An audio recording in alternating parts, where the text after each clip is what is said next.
Hello everybody, welcome back to the Sleep Sleepers, where we're working with our worst to do our best. Now, that slogan was suggested by Husky Star in the comments the other day, and I liked it quite a bit, so I thought I might test it out for this. If you guys approve, then I might carry on with that as time goes on. So, thank you Husky Star for the creativity, more creative than I am, so yeah.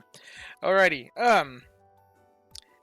yeah, so we're just chilling out at Lapis. We're at Great 1, which is honestly better than I was expecting for first week here, with the only favored berry Pokemon being our Leafeon, and it being 0% island bonus. I was not expecting to be doing well at all, but I think a part of that is just using the ingredient tickets to get random meals or random ingredients that helped us make stronger meals than we would otherwise be capable of making.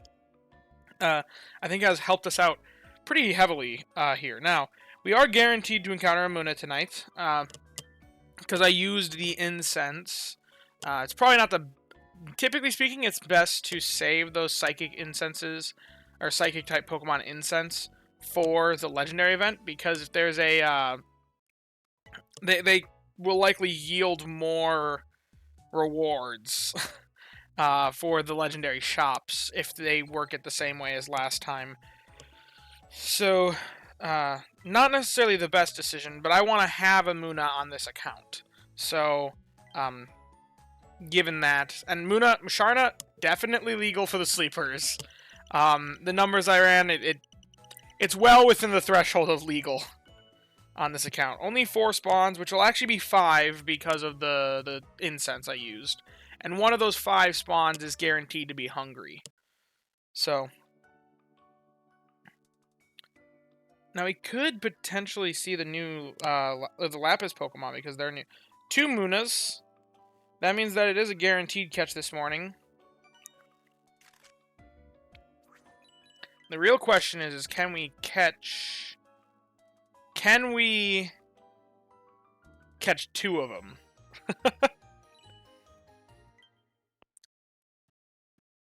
If we're willing to gamble a little bit, then we might be able to catch 2. These guys are all... None of those are allowed on this channel, so... Victory Bell is... It's in the weird gray area where it's technically allowed, but I'm not by the rules that I set for myself, but I don't want to use it because it feels like against the spirit of this. Although it's technically allowed by the rules.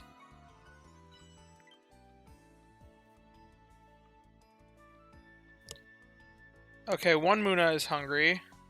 So we're in a situation. Do we gamble here?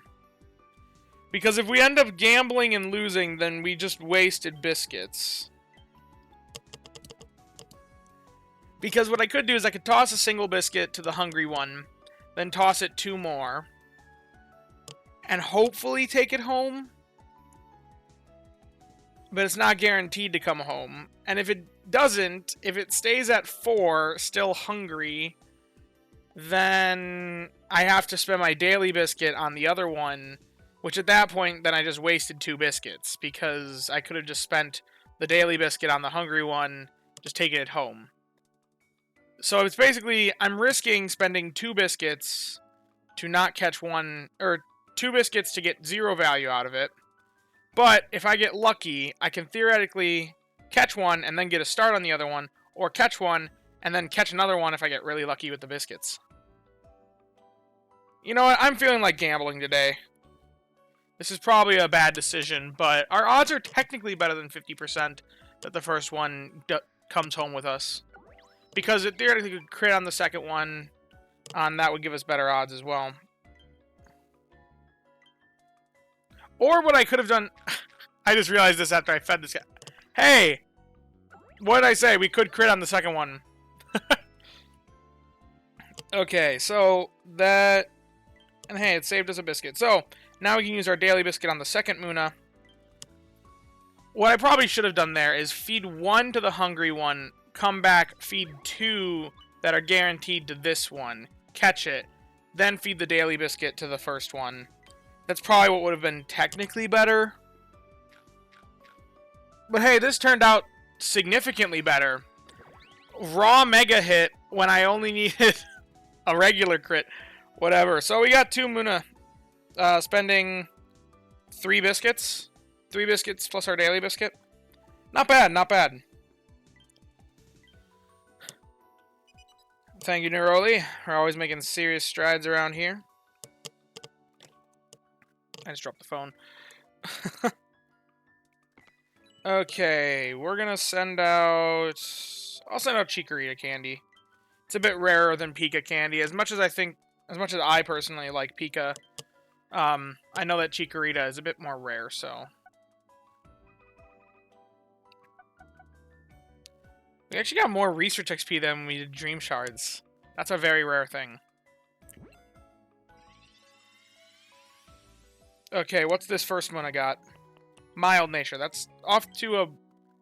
I think mild actually doesn't really matter. I think that's like ingredients up, XP down, or something like that.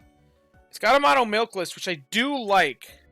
Actually could be very good for this account. Ingredient finding up. You know, I was talking... Hold up. This actually could be huge for us. On the sleepers specifically. So, for those of you that don't know, I've got a Comfey. I have got a Comfey. Let me see. Tea Time Corn Scones, right here. We have very limited access to what we can make on this account. I've got a really good Heracross that's got an ABB list for apples, and I've got a really good Comfey with an ABA list for corn and ginger.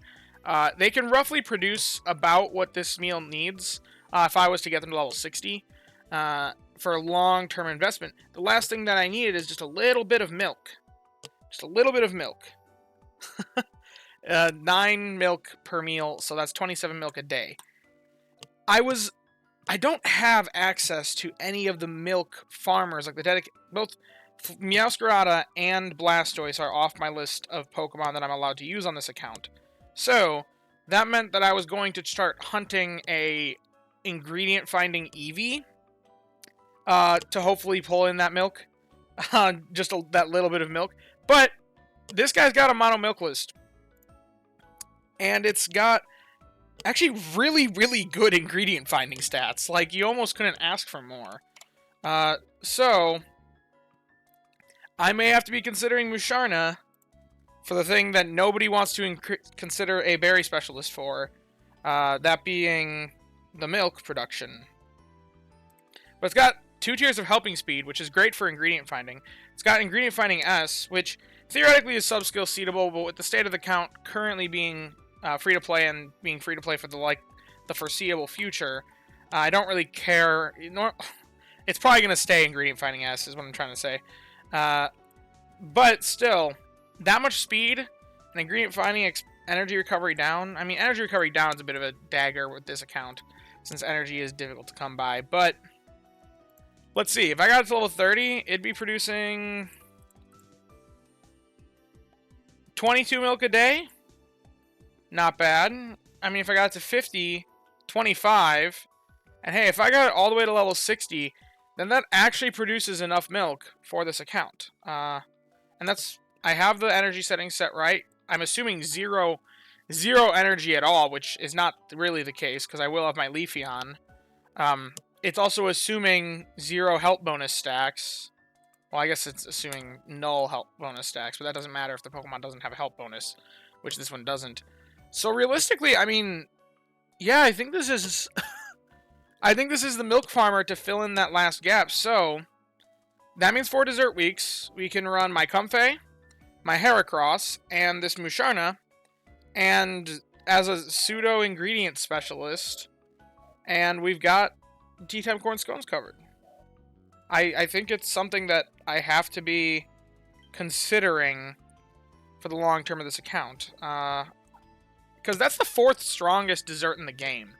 That's pretty significant. Granted, it is only like half the strength of the Clodsire Eclairs, but I don't see myself being able to make some of these. I guess I could theoretically get the apples and the ginger for this one, but leak access, I guess I could hunt a trio. I don't think I have anything for coffee, though. So, I think this is the best one that we can realistically make with the current state of the game. So, to be able to get that, with the Pokemon that I have, that's pretty good. I may not be seeming that excited, but I think that's a part of that is just my preconceived notion that berry specialists do berry. And Musharna is really weird because it also kind of does skills. It's kind of a decent skill specialist at the same time, while not being a skill specialist. It's weird. Anyway, second one. We have two. I almost forgot about the second one. Rash nature. Rash, I believe, is also ingredients up. It's like ingredients up, main skill chance down. Either that or it's the inverse. I forget. This one's got milk, honey, honey. And yeah, there's nothing interesting here for this. So this one is trash. The other one's very interesting for this account, on the context of this account. This one is garbage. So, especially since I like Musharna's skill. I don't want to see skill chance down on a Musharna. I mean, it's not the end of the world if it's got skill chance down, because it is a berry specialist first and foremost. It is, I mean, we do have two potential berry specialists for Lapis, being Primeape or Musharna, but still, I'd rather see berry finding, which is why it's weird that I'm considering the first Musharna. But yeah, man, Leafeon's Cry kind of catches me off guard. Anyway, that is basically it for the Sleepers today. I'm walking away from this. I'm going to have to do some more analysis if running that Musharna for its ingredients is actually worthwhile. It'll also pull in a, interestingly, it's like it's got free berry finding as an ingredient specialist is what I'm looking to use it as. So, yeah, interesting. Anyway, if you have enjoyed the video, be sure to leave a like and subscribe. Down in the description, I'll leave a link to the Discord. Come join us, hang out, talk about all things Pokemon, sleep, and the like. And, yeah, as always, I thank you guys for watching and hope that you all have a wonderful day. Bye-bye now.